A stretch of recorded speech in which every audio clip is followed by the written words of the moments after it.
En este ejercicio aprenderemos cómo utilizar la información geográfica.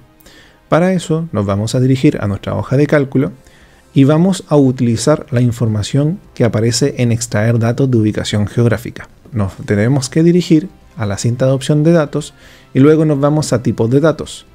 Aquí vamos a dirigirnos a información. Dice convertir en información geográfica. Para que esto resulte tenemos que seleccionar previamente las celdas en las cuales queremos que aparezca la información. Vamos a presionar acá información y va a empezar a cargar y si se fijan, donde tenemos los países va a aparecer esta leyenda.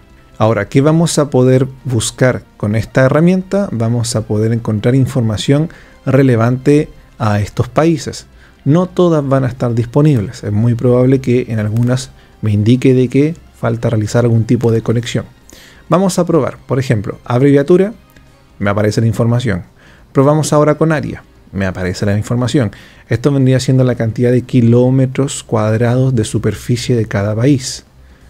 Luego vamos a colocar área del bosque en porcentaje. Por ejemplo, si colocamos código de llamada, me aparece el código de llamada. Si buscamos el código de la moneda, me aparece el código de la moneda.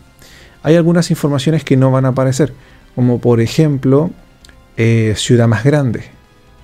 Cuando aparece este error es porque falta espacio y acá me aparece conectar. Vamos a eliminar esto y veamos si es que podemos encontrar imagen para que aparezcan las banderas. Y aquí tenemos las banderas de los países.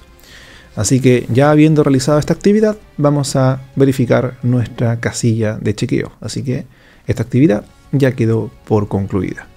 Así que a continuación los invito a que sigan avanzando con el siguiente ejercicio de este curso de Excel.